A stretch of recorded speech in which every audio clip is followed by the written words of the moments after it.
kalau Habib Lutfi punya banyak bukti-bukti, Ya. saya terbuka untuk membaca bukti-bukti. Ya. Ya. Orang Inggris tidak bodoh, orang Jawa tidak bodoh, orang Kraton tidak bodoh. Ya. Bahkan dia itu pernah pesan sama Sarkub di sini, suruh mencari 8 kuburan. Mau dikeramatkan. Orang Yahudi di Palestina membuat 300 makam yang dikesankan makam tua agar melegalkan bahwa betul mereka ini di Palestina bukan menjajah, tetapi kembali kepada tanahnya yang hak. Buktinya ada makam-makam leluhur kami zaman dulu yang sudah ada di Palestina ini. Padahal makam-makam itu baru dibikin. TV Al-Waha, Hits Inspiration.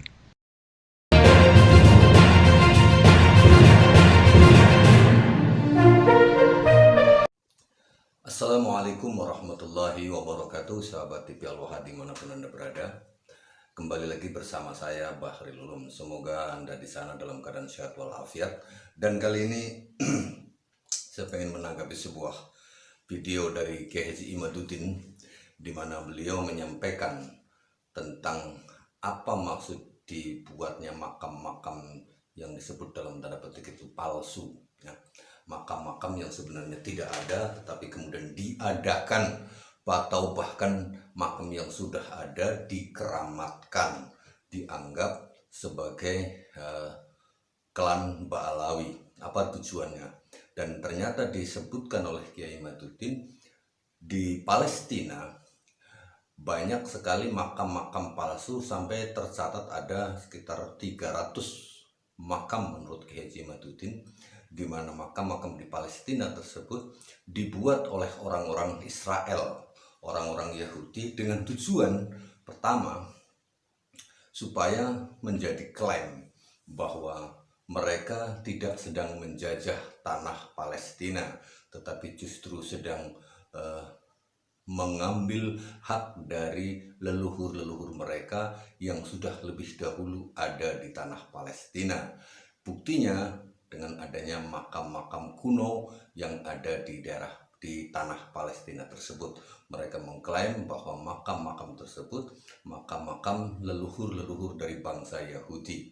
Dan kalau dilihat dari apa yang disampaikan oleh Kiai Imaduddin ini, adanya makam-makam palsu yang tersebar banyak di Pulau Jawa khususnya, ini ada semacam tujuan yang sama sebagaimana yang dilakukan oleh bangsa Yahudi Israel terhadap tanah Palestina, sehingga mereka ngotot bahwa tanah Palestina itu adalah bukan tanah milik orang Palestina tapi milik mereka sendiri. Nah, disinilah Kiai Imaduddin melihat suatu tujuan, kalau boleh dibilang dalam tanda petik itu tujuan keji, untuk menguasai tempat, menguasai tanah atau menguasai wilayah orang lain dengan cara mengkaburkan sejarah atau membuat sejarah-sejarah palsu. Nah, ini yang dilakukan oleh dalam tanda petik klan Ba'alawi. Diduga mereka membuat makam-makam palsu. Dan kalau mungkin boleh dibilang para pejuang yang sedang memperjuangkan keabsahan dari tesisnya Kiai Haji Imaduddin ini, mereka bukan menduga tapi sudah memastikan banyak makam-makam palsu yang dibuat sengaja diba'alawikan. Nah, dari sini kita bisa melihat, dan sebagai warga pribumi kita perlu berhati-hati supaya sejarah tidak dibelokkan sedemikian rupa dan menimbulkan nanti generasi-generasi kita, anak turun kita, sampai tidak mengetahui sejarah yang sebenarnya. Saya sangat mendukung dengan apa yang dilakukan oleh Kiai Haji Imaduddin dengan tesisnya tersebut, bahwa generasi bangsa, generasi Islam di Indonesia perlu mengetahui sejarah yang sesungguhnya, siapa penyebar Islam sesungguhnya di tanah Indonesia ini, dan siapa yang ternyata sedang mencari keuntungan untuk kelompoknya sendiri, dan siapa yang justru menjadi penjajah spiritual di sini. Sekali lagi saya sampaikan, di video sebelumnya saya juga menyampaikan bahwa apa yang dilakukan oleh Kiai Haji Imaduddin dengan tesisnya tersebut bukan atas dasar kebencian. Saya pribadi tidak membenci siapapun.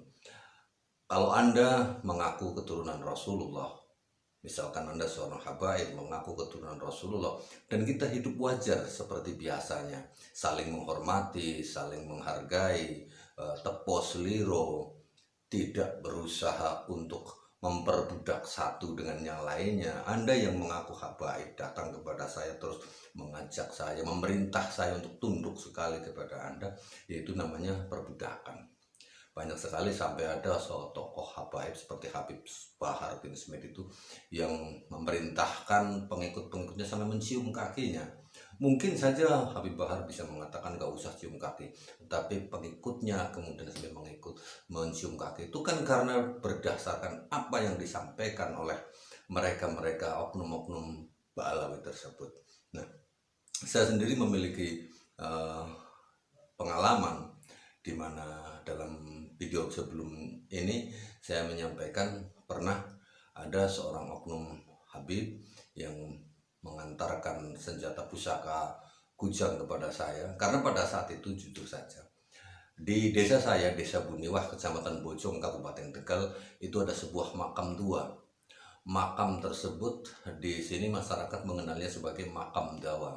Tidak ada orang yang mengetahui siapa sebenarnya nama dari makam dawa tersebut. Masyarakat hanya mengenalnya makam dawa, itu saja. Nah, jadi nggak ada yang tahu makam siapa namanya. Dan kemudian saya taharus binillah ada yang memberikan saran kalau bisa Ustadz mengadakan haul makam dawa. Akhirnya saya sendiri pada saat itu belum, sejak kecil nggak pernah ziarah, dan makam ini sejak mbah buyut saya masih kecil sudah ada makamnya, entah berapa ratus tahun yang lalu sudah ada. Jadi hanya ada makam dengan nisan batu yang sudah dibentuk, tapi tidak ada namanya sama sekali. Nah, ketika saya sekitar tahun 2011 itu ada yang berikan saran supaya saya mengholi makam dawa. Saya carilah, karena saya belum pernah berziarah ke makam dawa itu, saya melakukan ziarah pertama kali. Nah, dengan tujuan saya pengen membuktikan bahwa yang saya ziarahi ini adalah makam asli, makam aulia. Jujur saja ketika itu saya mengetes keberadaan wali yang dimakamkan itu. Banyak orang yang mengalami hal-hal istimewa atau khawarikul adat, tetapi saya belum mengalaminya. Dan kemudian saya datang untuk pertama kalinya pada saat itu di bulan Ramadan tahun 2009 kalau tidak salah. Bukan tahun 2009, sekitar tahun 2007 atau tahun 2006 lah. Bahkan mungkin saya lupa itu tahunnya. Intinya sekitar tahun 2005 sampai 2006 saya pertama kali datang ke makam itu tengah malam, sekitar jam 1 malam di bulan Ramadan. Pada saat itu saya tidak ada orang yang undang ceramah. Kalau orang datang setiap hari berobat atau berkonsultasi seputar problem kehidupan mereka, setiap hari saya ada banyak. Tetapi orang yang mengundang ceramah pada saat itu saya belum ada yang pernah mengundang ceramah. Lah, saya datang jam 1 malam ke makam dawa itu di Desa Buniwah, Kerajaan Kecamatan Bojong, Kabupaten Tegal. Kebetulan di desa saya dekat sekali lokasinya dengan rumah saya. Dari rumah saya sekitar 300 meter lah, 300-an meter. Saya datang ke lokasi makam itu, dan makam itu ada di tanah milik keluarga. Ketika saya di situ datang, saya nggak tahu siapa namanya kan di situ. Nah, setelah saya ada di situ, saya bertawasul dengan doa seperti ini, ya Allah, apabila yang saya datang ini adalah makam walimu, makam kekasihmu, maka saya bertawasul dengan walimu yang dimakamkan di tempat ini, siapapun namanya. Saya mohon agar bulan Ramadan ini saya ada orang yang mengundang ceramah. Karena apa? Saya katakan semacam itu, saya belum pernah ada yang mengundang ceramah. Jadi saya berdoa dengan sesuatu yang katakanlah mustahil lah, kayak gitu. Saya bertawasul dengan wali yang ada di situ, siapapun namanya pada saat itu. Nah, sekitar jam 3 pas ada orang bangun-bangun sahur itu, saya pulang. Saya makan sahur jam 3:15 sampai selesai jam 3:30. Nah, setelah selesai sahur, saya sedang berhenti, sedang merokok waktu itu, sekalian saya merokok. pada saat saya istirahat selesai makan sahur, tiba-tiba ada yang nelpon saya. Dan teleponnya yang bikin saya terus terang pada saat itu saya kaget dan merinding. Teleponnya jam 3:30 pagi dari Brebes, Kecamatan Tanjung, Kabupaten Tegal itu ya. Kabupaten Tegal, Kabupaten Brebes, Jawa Tengah, Kecamatan Tanjung. Namanya Mas Umar Sidik yang nelpon waktu itu. Dia meminta saya untuk mengisi pengajian di acara Nuzulul Quran. Saya kaget, entah itu kebetulan atau tidak. Yang pasti setelah saya, atau katakanlah 1 jam setelah saya bertawasul, meminta kepada Allah dengan bertawasul kepada wali Gusti Allah yang ada di makam dawa ini, siapapun namanya pada saat itu, supaya bulan ini saya ada yang undang ceramah. Begitu selesai saya pulang makan sahur, ternyata benar-benar ada yang undang ceramah. Disitulah saya mulai yakin bahwa makam tersebut adalah makam waliullah. Nah, kemudian setelah saya meyakini bahwa ini makam asli, makam wali, buktinya saya bertawasul, Allah langsung kabulkan sedemikian cepatnya. Nah, kemudian saya ada yang memberikan saran, termasuk adik sepupu saya namanya Nur Rahman, memberikan saran kalau bisa dengan membuat acara hall makam dawa. Nah, saya lakukan hall pada saat itu. 2011 pertama kali saya mengadakan acara hall dengan disertai acara festival sholawat Nabi. Jadi 2011 jauh sebelum ada Habib Syekh, jauh sebelum ada Habib Taufik, jauh sebelum ada Habib Sekap, yang viral dengan grup hadrohnya, yang hari-hari ini banyak sekali grup hadroh, ada Syekh Hermani, ada Azaira dan lain sebagainya, jauh sebelum ada itu. Jadi 2011 saya mengadakan acara festival sholawat Nabi dengan peserta waktu itu ada sekitar 23 grup hadroh dari Kabupaten Pemalang, Tegal, dan Brebes datang ke tempat saya di Desa Buniwah, Kecamatan Bojong, Kabupaten Tegal. Nah, begitu acara sudah akan dimulai, besoknya acara akan dimulai, ternyata dana yang harus dikeluarkan seperti untuk hadiah pemenang festival sholawat, untuk bisaroh habaib yang sudah dirancang dan lain sebagainya, itu saya nggak punya. Jadi besok acara mau dilaksanakan, hari itu saya tidak punya biaya. Dan kemudian malam itu juga saya bingung, dalam keadaan bingung saya bertawasul lagi. Saya dengan yakin dan berdoa kepada Allah, ya Allah, apabila yang saya lakukan ini benar, bahwa yang saya kholi ini adalah wali panjenengan, maka tolong berikan saya rezeki untuk acara hall ini sampai selesai. Dan apabila ternyata yang saya lakukan ini salah, yang saya hall ini bukan wali ini pun panjenengan, bukan walinya engkau ya Allah, maka tolong hentikan usia saya malam ini, jadikan malam ini malam terakhir hidup saya. Saya sampai berdoa semacam itu.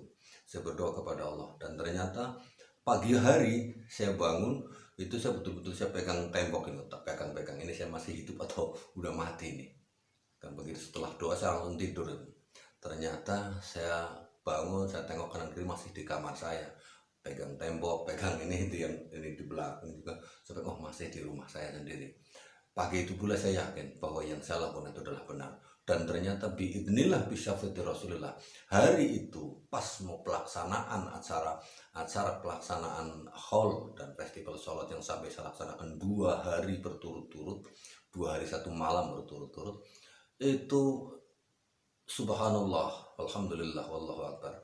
Saya tidak bisa menceritakan bagaimana harunya pada saat itu, karena dalam 1 hari yang namanya orang datang dari berbagai arah, mengirimkan dana, mengirimkan uang kepada saya, sehingga semua acara tertutup, kebutuhan untuk acara itu semuanya terbayar tanpa ngutang sedikit pun. Subhanallah, itu menjadikan saya yakin bahwa makam yang saya kholi itu adalah makam walinya Allah Subhanahu wa Ta'ala.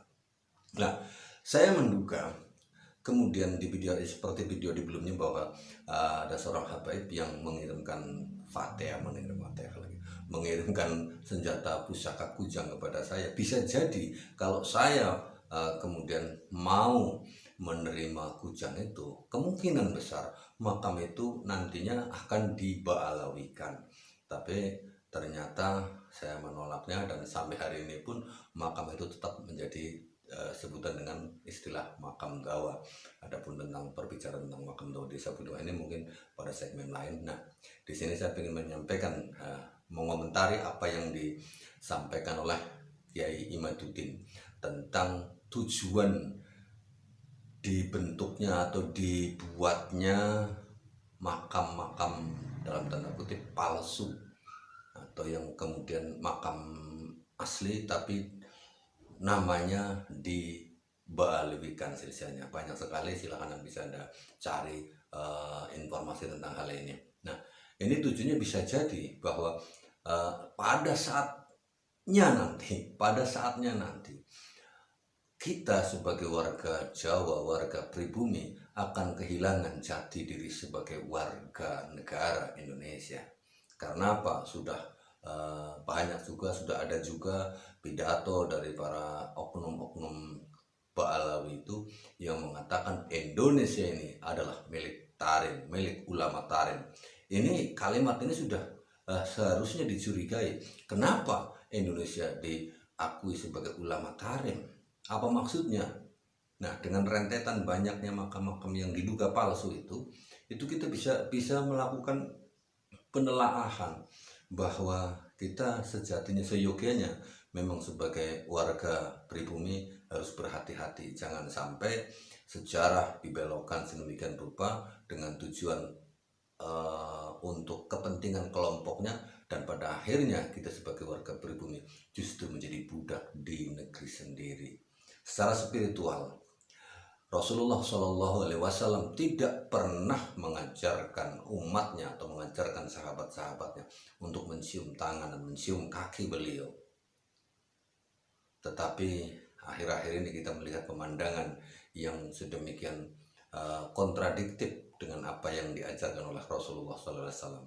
Karena itu kini menjadi perenungan, bisa jadi apa yang dilakukan oleh klan Ba'alawi dengan membuat makam-makam palsu di berbagai daerah, khususnya di Pulau Jawa, itu adalah bertujuan sama seperti Israel, Yahudi Israel yang hendak menguasai tanah Palestina. Semua penilaian terserah Anda, itu hanya penilaian pribadi saya. Assalamualaikum warahmatullahi wabarakatuh. Mohon maaf atas segala salah kata dan kalimat.